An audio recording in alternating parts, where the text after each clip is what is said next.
I want to be honest with you about something that I see holding people back from real financial progress every single day. There are people right now who qualify for a better credit card, who qualify for a car loan, who qualify for a mortgage, and they are not applying. They are sitting on the sideline because someone told them once that applying for a credit card hurt your score. And now they are paralyzed by a fear that is massively overstated. The fear of hard inquiries is costing people more than the hard inquiries themselves. Today, I'm going to explain exactly how credit inquiries work, what a hard pull actually does to your score, how long it lasts, when it genuinely matters, and when you are worrying about something that should not stop you. I want you to make financial decisions based on real information, not fair. Hi, it's Therese. If you are new here, welcome. I run America Credit Care. I live with credit fairs for years before I understood the system. Let me give you the clarity I wish someone had given me earlier.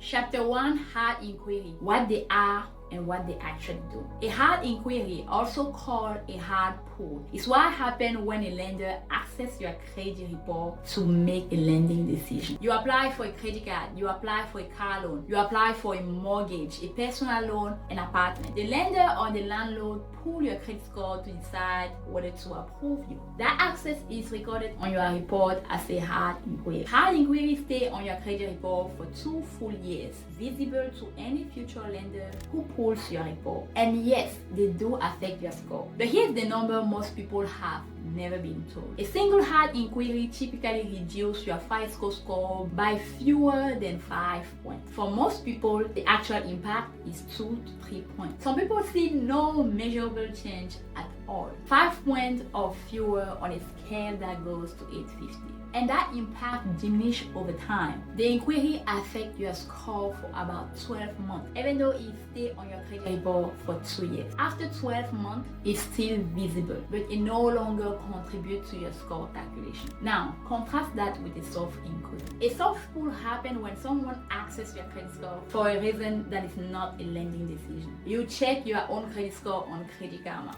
A credit card company prescribes you for a promotional offer. A background check company review your file for an employer. Soft inquiry have zero effect on your credit score. They do not move your score at all, regardless of how many they are. This distinction is fundamental, which you should be doing regularly so you know exactly what is on your report. You are doing a soft pull. You are never hurting yourself by checking your own credit. When hard inquiries actually become a problem. So if one inquiry is only 2 to 5 points, when does the fear become justified? There are specific circumstances where inquiries create real damage, and you need to know what they are. Situation 1, multiple applications in a compressed time frame. When you apply for 5 credit cards in a 3-week period, you collect 5 hard inquiries. The individual impact of each might be small, but the pattern itself is a signal. It tells the scoring model and lender who review your credit score manually that you are aggressively taking credit. That pattern suggests financial stress,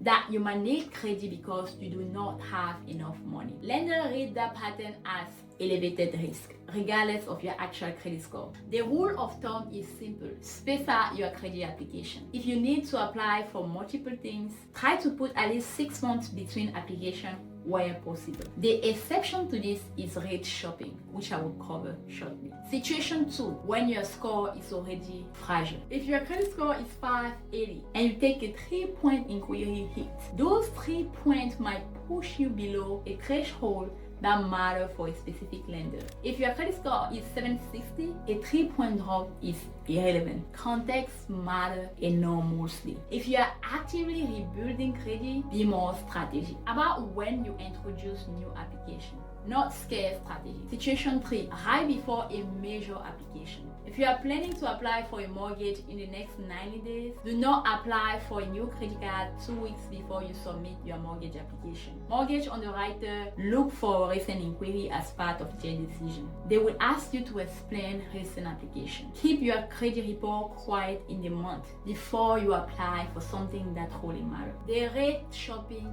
exception. This is one of the most important and the most misunderstood rule in the entire credit scoring system. system, and it directly addresses a common fear I hear constantly. People say to me, Therese, I need to get quotes from multiple car dealers to find the best rate. But if 3 auto lenders pull my credit, that is 3 hard inquiries. Should I just stick with one? Absolutely not. Here is why. FICO specifically recognizes rate shopping behavior. Multiple hard inquiries for mortgage loan, student loan, auto loan made within 14 to 45 days are grouped together and counted as a single inquiry in the scoring calculation. The model is intelligent enough to recognize that someone comparing rates from 3 mortgage lenders is not the same as someone desperately applying for 5 credit cards. Rate shopping is responsible behavior, and FICO rewards it by minimizing the inquiry impact. The practical implication is significant. You can get caught from 5 different lenders in 2 weeks period, and your credit score will treat it as one inquiry. You can shop 3 mortgage lenders in the same time. You can compare student loan rate across multiple providers. Do not make the worst financial decision accepting a high interest rate. Choosing a worse lender because you were afraid of inquiries that scoring model is already designed to handle. How to be strategic about application. Use pre-qualified tool before every application. Almost every major card issuer now have a pre-qualification tool on their website or app. You enter basic information such as name, address, income, and they perform a solve pool to tell you whether you are likely to be approved. No hard inquiry, no score impact.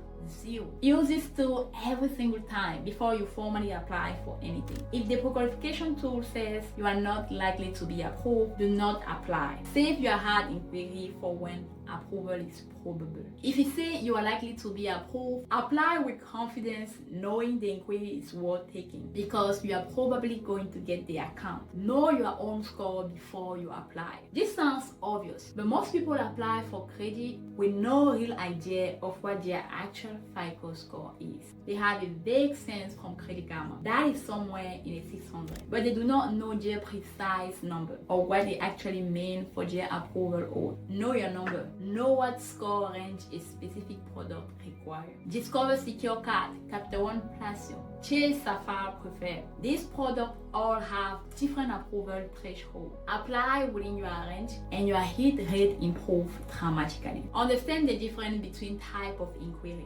Applying for a credit card is a hard inquiry. Checking your own score is a soft inquiry. Getting pre-qualified is a soft inquiry. When an insurer quotes you for your auto insurance and check your credit, that is typically a soft inquiry. Know which type of check you are agreeing to before you authorize it. Or you can simply ask, will this be a hard pull or soft pull? Do not let inquiries fail make you miss good opportunities. This is the most important thing I want to leave you with in this chapter. A 2 to 5 point temporary dip is not a reason to avoid a credit card with 0% APR that could save you thousands on interest. It's not a reason to stop applying for a loan you qualify for because of inaction. Staying in a worse financial situation because you were afraid of a 5-point drop is almost always higher than the inquiry itself. How to dispute inquiry you do not authorize. One more thing that most people do not know. You have the right to dispute inquiries on your credit report that you did not authorize. Under the Fair Credit Reporting Act, a lender can only place an inquiry on your credit report with your consent. If you find a hard inquiry on your credit report that you did not authorize, you did not apply for anything with that company, you can dispute those inquiries directly with the credit bureau. This is not common, but it happens. Identity theft. A lender putting your credit without proper authorization. An error in the bureau data. If the inquiries was not authorized, it does not belong on your report. And you have everything to challenge it. Go through your credit report at least once every 6 months. Look at the inquiry section. If you see something you did not authorize, dispute it directly in writing with the credit bureaus. They have 30 days to investigate under federal laws. That is exactly what America Credit Care is built for. Here's what happens when you book a credit strategy section with us. We pull your full credit report. We go line by line through every item that is hurting you. Every collection, every late payment, every charge of every inquiry that should not be there. And then we build a personalized action plan. Not a template, not something we copy and paste from another client. A strategy built specifically around what is on your report right now. We do not charge you anything upfront. The moment your membership activates, we start working. Most of our clients begin seeing really very favorable changes within 30 to 45 days. And we walk you through every step so you always know exactly what's happening with your credit and why. The link to book your credit strategy section is in the description down below. It costs you nothing to find out exactly where you stand. And I promise you, just understanding your full credit picture clearly is what they call by itself. If this video gave you value, drop a comment. Tell me one thing you learned today. I read every single one of them and I respond. I will see you in the next video.